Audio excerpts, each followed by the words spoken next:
William is the president of the basketball club in our school. Originally, winning the game was a very happy thing, but now I'm a bit puzzled about what's going on. I'm afraid I'm having auditory hallucinations or suffering from schizophrenia. Okay, who are all going? Who? Just you and me. Why call them? They are all so smelly and boring. Are we going to ask them to be the third wheel? No, I have to find an excuse to say that they can't go. It's just the two of us. William's expression remained unchanged. Still looking very arrogant. I don't know what's going on. Just the two of us. They've all gone out on dates. Having a partner is really something. I also want to have a partner. When will Michael fall in love with me? Heaven. It's so hard to be gay, and it's even harder when the person you like is straight. I twitched the corner of my mouth and was sure that I could hear William's inner thoughts. But isn't this guy a school bully? What kind of school bully is such a chatterbox? And what's this about Michael? When will he like him? Who is Michael? I'm Michael. There's no doubt that I can hear William's inner thoughts. But William is a school bully. A real one. He majors in swimming. He's 1.9 meters tall and has a strong build. His family is rich and powerful. On the first day of college, he fought with his roommate and was then transferred to my dormitory and became my roommate. Then let's go together. Yeah. When having a meal with William, I kept warning myself not to drink. I get drunk after just one glass. If I drink, something bad will happen. You don't drink. If Michael doesn't drink, how can I carry him back? No. I'll get drunk as soon as I drink. It'll be a hassle to get back to the dorm then. Take a taxi then. I'll help you back. It's not a hassle. I've carried you back so many times. How could it be a hassle? So it turns out that during all those previous dorm dinners, every time I got drunk, it was William who carried me back. William persuaded me many times to have a drink, but I didn't. Actually, my mind was in a mess. Suddenly hearing that my good buddy had feelings for me. How could I not be in a mess? For a moment, I didn't know how to face William. It was said to be a celebration for winning the ball game and having a drink to celebrate. But we were both very sober when we went back.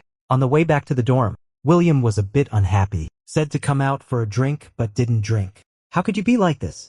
The long-awaited close contact has gone down the drain. Michael has become smarter. He won't drink with me without others around. Does he hate me?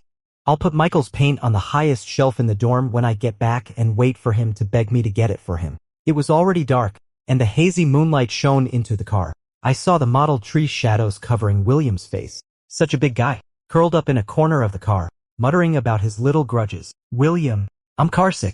Driver, open the window. My classmate is carsick. Lean on my shoulder. I told you to eat something, but you didn't. You just kept drinking that lousy orange juice. Sure enough, I'm still a bit useful. Michael still needs me. I'm not carsick. I just thought it was pitiful for him to be sitting there alone. He looked like a big dog.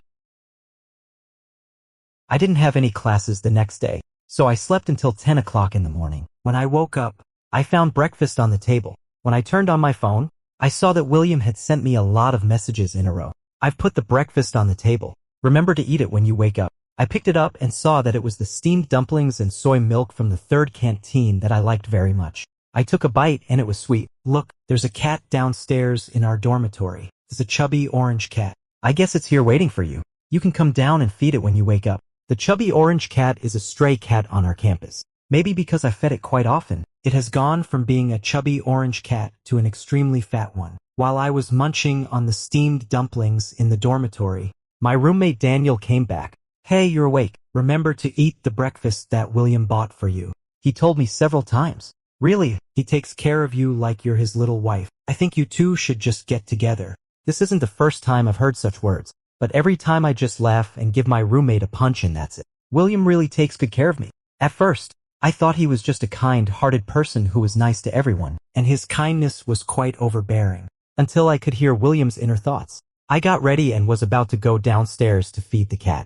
Carrying the cat food, I hadn't even seen William yet when I heard his voice. I wonder if Michael is awake and if he's eaten. Well, it's not a total loss. I didn't get to carry Michael, but he leaned on my shoulder. Do I stand a chance? I rubbed my ears and, as expected, saw William holding a book about 10 meters away. Hello, do you also come to feed the cat? I looked up and saw a girl holding a small bag of cat food. She greeted me with a big smile. For a moment, I thought I was going to go deaf. Where did this girl come from? What does she want with Michael? I thought that with such long legs for learning to swim, one could have quite an advantage in the water. Unexpectedly, they can also be an advantage on the road. William took such long strides and walked so fast that he rushed right next to me in a flash. What's going on? Do you know her? How dare you say you know her? You can't say you know her. Heaven. I haven't even caught up with him yet, and there's already a girl harassing Michael.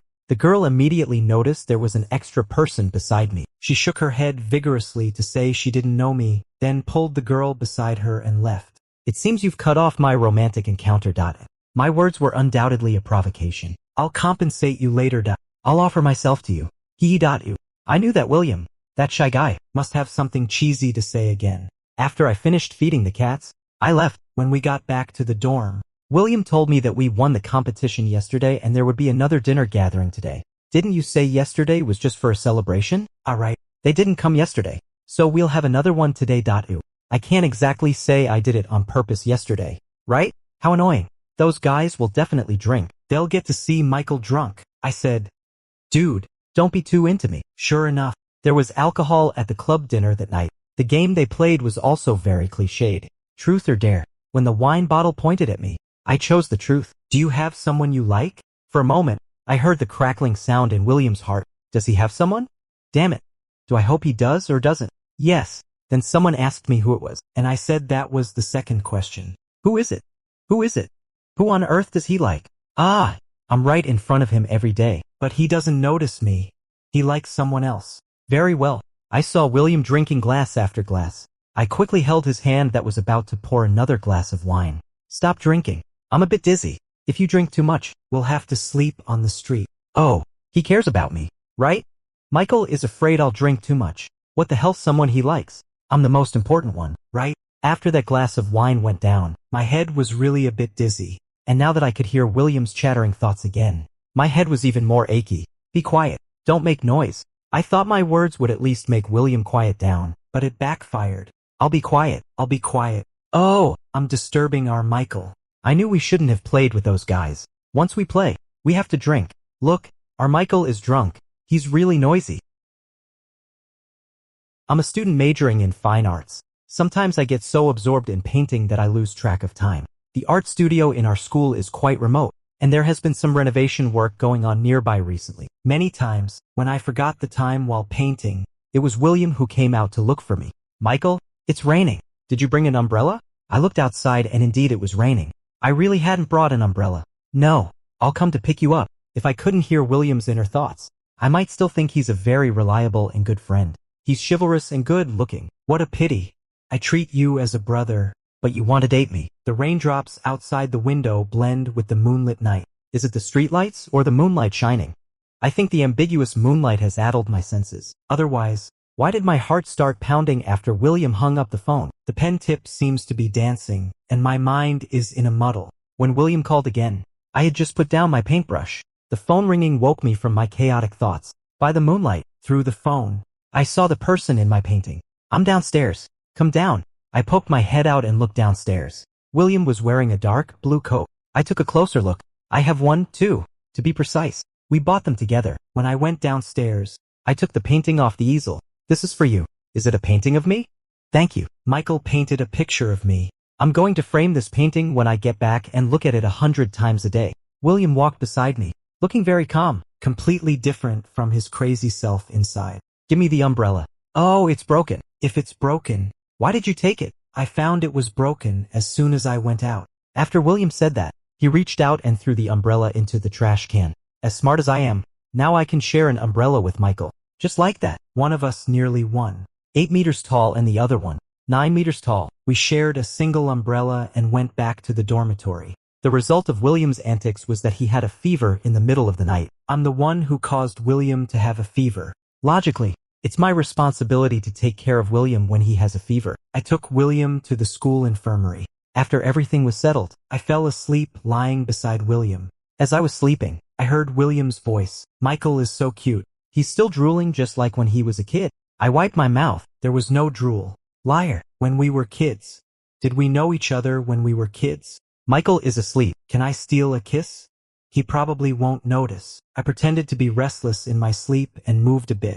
Michael is sleeping uncomfortably. Should I carry him to the bed? I can't stand it anymore. As soon as I opened my eyes, I met William's eyes. The two of us locked eyes. You're awake. William, go to sleep. Don't let your mind wander. I'm not. I'm just thinking. I interrupted William for the second time. I know, after knowing William's feelings, the two of us rarely spent time alone together. Although I'm not gay, I don't reject William's affection. In fact, I'm somewhat attracted to him. It's just that both William and I are only sons in our families. This path is not easy. It's too difficult. Moreover, just now William mentioned something about childhood. What childhood?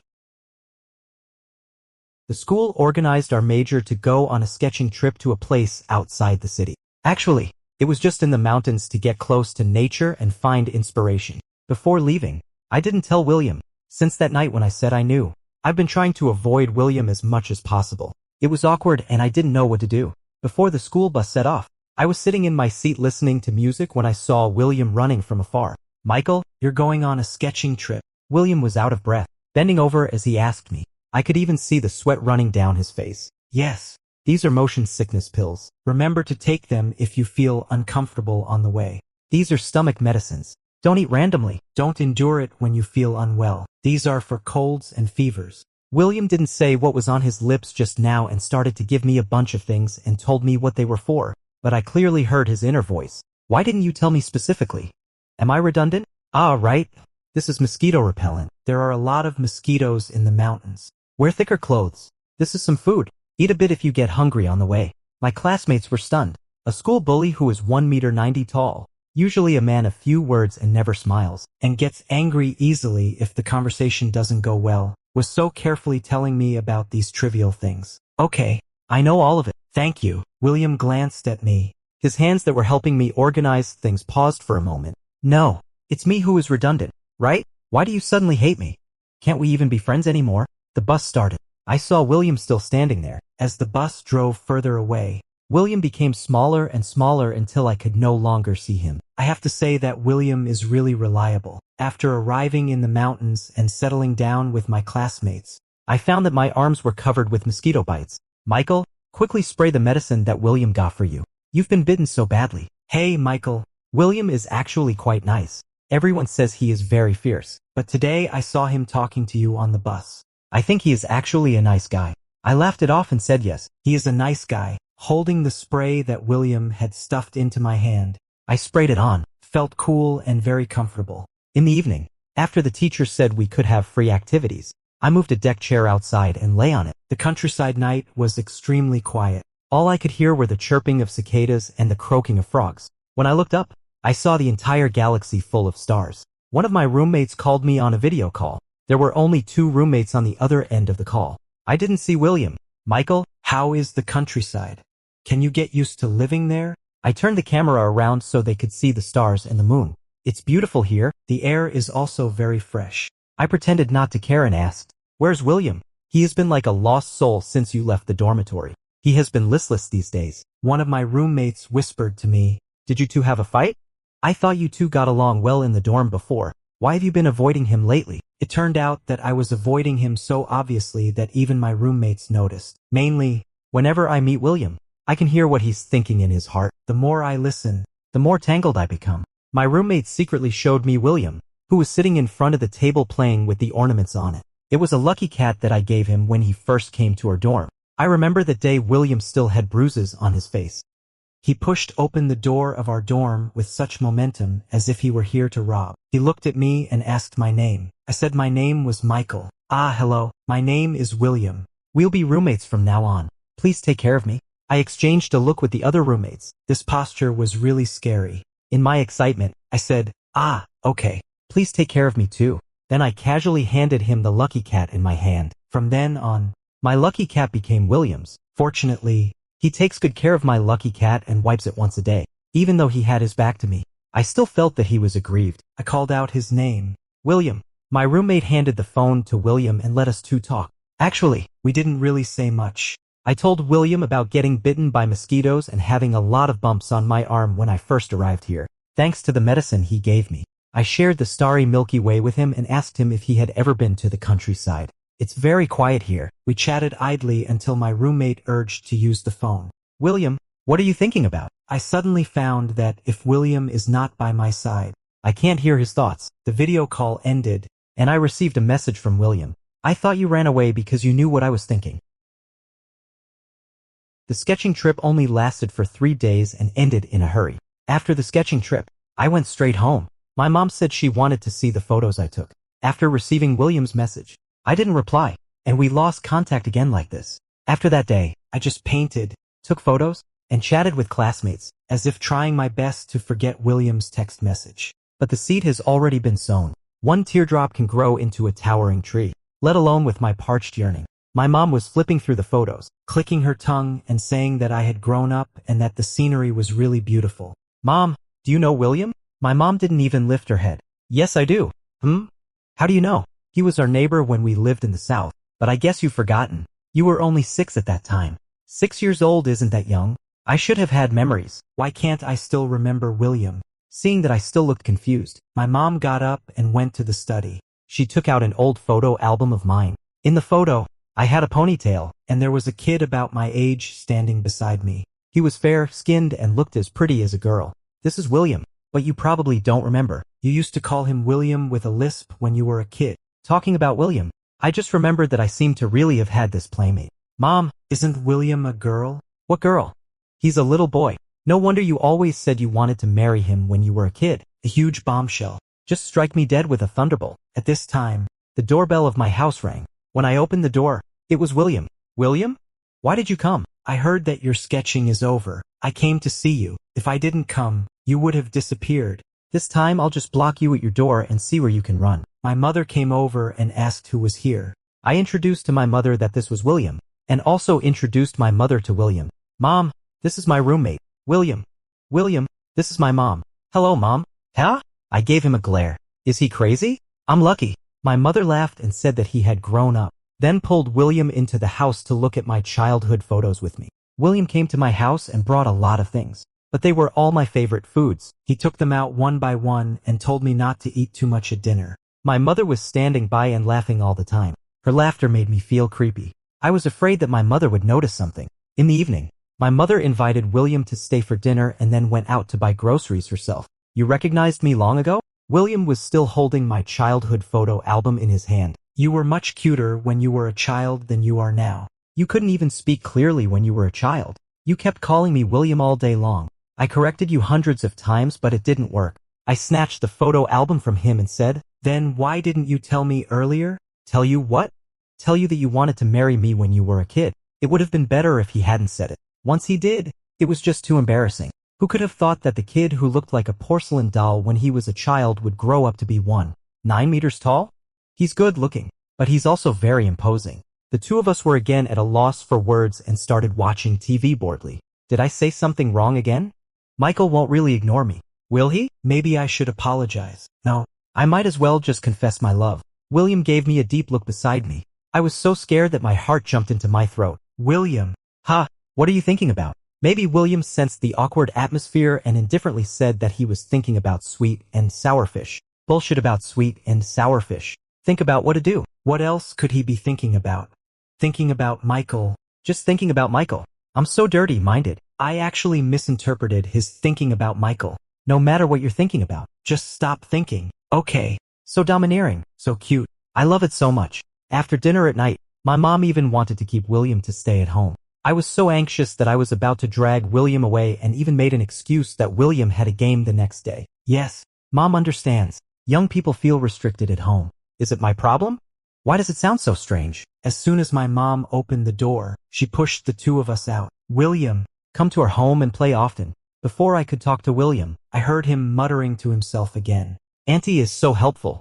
Now I can spend some time alone with Michael. It's 9:30 now. It takes 40 minutes to walk from Michael's home to school. It'll be just in time for the dormitory to close. Oh yeah, I'm going to stay outside with Michael. I glanced at William. There was a surge of affection in his eyes. I could see clearly that the ripples in his eyes left me nowhere to hide. I reached into my pocket and took out the car keys. There was a beep, and William's eyes widened in surprise. Let's drive back, or we'll be too late. When did Michael get the car keys? 6. I made an excuse to take William away from home. Saying that William had a competition the next day was completely a lie. Unexpectedly, William really had one. When washing up in the morning, William came out of the bathroom. The morning sun favored him. The water droplets on his face slid down and his eyelashes were trembling. Suddenly, I remembered our childhood. I used to shout William's name and chase butterflies behind him. I don't know if it was the fluttering butterflies or the trembling eyelashes, but my heart was itching. Michael, there's a basketball game this afternoon. Will you come and watch? Was Michael just stunned by looking at me?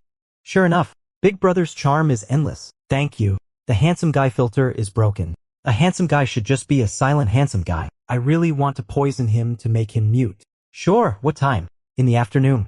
After I finished my classes. I checked the time and it happened to be the time for William's game. When I passed by the supermarket, I bought a bottle of water. On the basketball court, I saw William talking to his teammates. After seeing me, he waved at me. Michael is here to watch my game. It's just a friendly match. No big deal. Later, I'll make a three-pointer and a layup. I'll crush the opponents. William saved a seat for me in the first row. I walked over and said, play normally. Oh, Michael told me to play normally. Then I'll go a bit easier on them. In the end, this game was like a slow torture. They could have won with just one more goal, but William missed one. Finally, with a 3-point difference and William's three-pointer as the end, the game was over. Many girls around went to give water to William and congratulated him on winning the game. They chattered around William. Suddenly, I realized that I was jealous. I felt unhappy seeing so many people showing their affection to William around him. I walked towards William, pushing through the crowd to stand in front of him. The noise around was very loud, but I could still hear my own heartbeat. Michael is giving me water. Some girls even reached the water to William's hand. It seemed that if he didn't take it, he would be disrespectful to the girl. I'm a guy, tall with long arms, taking advantage of these. I gave my water to William before that girl forced the water into his hand. Drink this. William looked at me and said, okay, is Michael jealous? He is. Right? Why is he jealous? Does he like me too? It's not appropriate for me to say yes, that I'm jealous. But even if I didn't say it, the girls around me started screaming like crazy when they saw what I did. I'm getting the vibes. The cold-blooded art student matches the tall sports student. Sister, it could also be the loyal dog A paired with the beauty. What on earth are they talking about? I didn't understand, but I also felt it was strange and left in a hurry. That day, I didn't even have time to ask William what those words meant. In the evening, my roommate dragged me out of bed and said we had to go to the hospital. William and his teammates won the game. When they were having a dinner at a food stall outside, he got into a fight with someone. I heard from my roommate that there was blood. My hands were shaking when I was tying my shoelaces. I couldn't tie them properly several times. In the end, I just ran out in my slippers. When we got to the hospital, it was my roommate who asked around about where William was. Finally, we found William at the entrance of the emergency room. Why did you come? Why did you run out in your slippers? I didn't hear William's cute inner thoughts anymore. He was also worried about me in his heart. My roommate asked about William's condition. I just stood there motionless, only looking at William with my eyes. He wasn't injured. My roommate noticed that I was in a strange state and made an excuse to leave first. Why didn't you answer the phone? Why are you dressed so lightly? William and I asked each other simultaneously. In an instant, I couldn't hold back my tears. I had thought a lot on the way. I think I like William. Otherwise, I wouldn't be jealous, let alone be afraid. While I was worried about his injury, I was also worried about his future. He got a disciplinary record for fighting in his freshman year. Now that he's a junior, he can't get another one. On the way, I thought that life is only a few decades. Should I cower in fear? Leaving William alone walking towards me, still without a direction? Everyone can see that William is nice to me. I even knew his feelings clearly myself. Yet I still pretended to be stupid. Whether my family objects or whether there's a process but no result. In a flash, I made a decision. William, you like me. William was stunned for 2 seconds and then nodded blankly. I like you too. So you can't let me lose sight of you. You can't make me worried. You can't lie to me or betray me. William was still in a daze until my roommate came over and pushed him twice. William, your one-sided love has paid off. Give us a reaction. Michael. Only then did William come to his senses and immediately jumped up to hug me. Shio! I immediately reached out to cover William's mouth. I was really afraid that he would shout something mushy like Michael in front of so many people. Later I found out that all the roommates around knew that William liked me. I'm really grateful that they didn't look at William and me with strange looks. The two roommates often went out on dates with their girlfriends not just for dating, but more to provide an environment for William and me to get along. Even after the girlfriends of my two roommates knew that William and I were together, they invited all of us to get together. When the two girls saw William and me walking hand in hand into the private room, they were so excited that they crossed over their respective boyfriends, hugged each other, and screamed at us. I'm so into this. Mom, I'm into a real-life CP. I still don't quite understand what "I'm into this" means. Only William and I went back to the dormitory at night. The two roommates went out to have fun with their girlfriends. After William took a shower, he saw me concentrating on my phone. Michael, what are you looking at? What are you looking at? Isn't my 8-pack abs and long legs attractive? You're being half-hearted just after we got together. Am I going to be dumped? I rubbed my temples. I'm not being half-hearted. Your abs and long legs are really attractive. I'm searching for what being into a CP means. Oh no, I blurted it all out without thinking. Now I don't care whether William calls me Michael or not, just like when he tried to correct me to call him William when we were kids. Correcting me hundreds of times didn't work. But what on earth did I just say? Michael, can you hear what I'm saying? Michael is a pig. You're the pig. It was as if to verify that I could really hear his thoughts. Our conversation became extremely strange. He didn't say a word, but I kept answering him. Why can Michael hear what I'm thinking? I don't know. I just suddenly can. Michael knew I liked you back then. Yet you kept avoiding me. I didn't do it on purpose. Compensation from Michael. How embarrassing. Compensation. Compensation.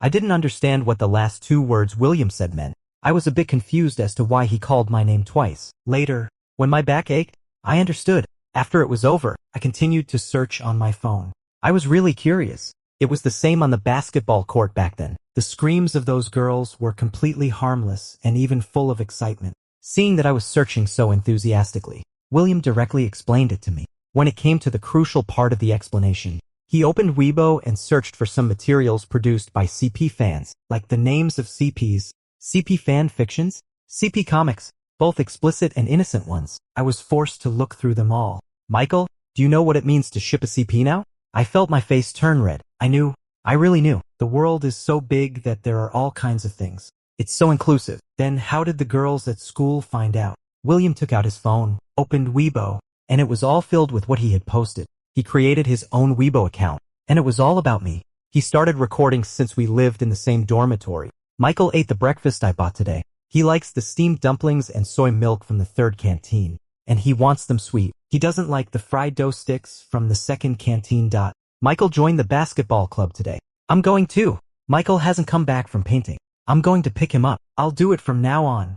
I went shopping with Michael and bought the same clothes. Michael said they were buddy outfits, but I thought they were couple outfits. Slowly, someone started replying to William below. Some people scolded him, while others said William was infatuated. As time passed, the news that William liked Michael spread, but only I didn't know. That's why the girls were so excited when I gave water to William. I scrolled through one post after another, not knowing when my eyes turned red. 8. At the end of the semester, I took William back to my home. I was terrified. My father passed away early, and my mother raised me alone. I was very afraid of letting her down. But at the same time, I didn't want to lose William either. My mother really liked William. William was my childhood playmate when my father was still alive. His arrival could also make my mother recall the very happy times she once had. My mother prepared a big table full of dishes because of William's arrival. Looking at those dishes, I was very nervous. When my mother brought out the last dish, she told us to start eating quickly.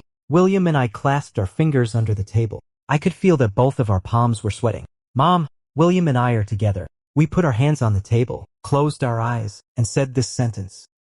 So you're not going to eat just because you're together? Why are you holding hands so tightly? What? Can love fill your stomach? William and I looked at each other and understood that my mother had agreed. At this time, two people walked out of the room. They were William's parents. You don't go home during the holiday. I knew there was something up with you. Fortunately, Michael's mother contacted us. I instantly became even more nervous. I wanted to stand up and greet Uncle and Aunt, but I was pushed back down. Don't be nervous. Auntie was just joking with that kid William. We're not old-fashioned people. If you like each other, just be together. You're not stealing or robbing. Let's do it openly. Along the way, William and I met a lot of people, and everyone showed absolute kindness and warmth. Hey, Michael is going to cry. I gave William a slap. Who's going to cry? William's perspective. When I met Michael, we were still kids. He followed me around shouting William. I'm a boy, but he called me by a girl's name and even claimed that he wanted to marry me. Later, something happened to his family, and they moved away. When the gears of fate turned, I met him again in college. I found a way to change dormitories and moved into the same one as him to become his roommate. Michael just blankly gave me the lucky cat in his hand as a greeting. He's still as silly as he was when he was a kid. Before we got together, I tried all sorts of ways to please Michael. I took care of all his meals. When he asked if I wanted to eat the steamed buns from the third canteen, I'd go and buy them even on rainy days. While others get flowers on Valentine's Day, he gets paint. I poured out my feelings for him under the guise of being good brothers. People around us would tease me, saying that I doted on Michael like a little wife. At first, Michael would angrily punch the people who said that and say fiercely, "Whose little wife is 1.8 meters tall? It doesn't matter that he's 1.8 meters tall. I'm 1.9 meters tall." Later, I guessed that maybe I had been too obvious in my actions. Shinshio and Michael became two people where one chased and the other ran. My messages vanished without a trace, and my calls were never answered again. Every day, the meals I brought for Michael either ended up in the mouths of his other roommates or were returned untouched. Even when he came back to the dormitory late on rainy days, I didn't have the chance to pick him up. The path of chasing Michael was blocked tightly by him. Maybe it was the blessing of heaven. I thought it was already a great fortune for me to meet him again. The daily records on the social platforms started to be read by some people, and some even encouraged me not to give up, until Michael heard about me being sent to the hospital. When I saw him rushing to the hospital in his pajamas, wearing slippers and with a messy bed head from just waking up, I then realized that Michael liked me, and my feelings hadn't been in vain. My lover's love had been surging without my knowledge, and his reason was pulling him back and forth. Fortunately, I didn't give up, and my lover was brave enough. When he said, "William, you like me," I was completely stunned. It was only after my roommate nudged me that I came to my senses. When I hugged Michael, I clearly heard the beating of my heart. It was the resonance of two hearts. My lover walked towards me, stepping over all the storms in his life. Later, we fell in love and received many blessings from people at school. Michael said more than once that we were lucky. We were lucky to have good looks. We were lucky that there had been no major mistakes in our lives before. We were lucky that while being criticized by a few, most people still stood by us. Before Michael took me home, he was actually the most nervous one. He was very hesitant a few days before going home. His hand paused several times before knocking on the door, and then he gathered his courage, held my hand tightly, and said to his mother, "I'm with William." My lover was lucky, and he shared his luck with me. After meeting him, I put away all my hostility and impatience. Michael is like a pool of spring water, inclusive and warm. My lover is stealing ice cream in the kitchen now. I have to go and catch him, otherwise he'll have a stomachache again at night. The words he sent me are hanging in the living room of our house. Michael is 20 years old, and I'm William at 26. 20-year-old William in the past loved you, and 26-year-old William also loves you. Every day in the future will be like this.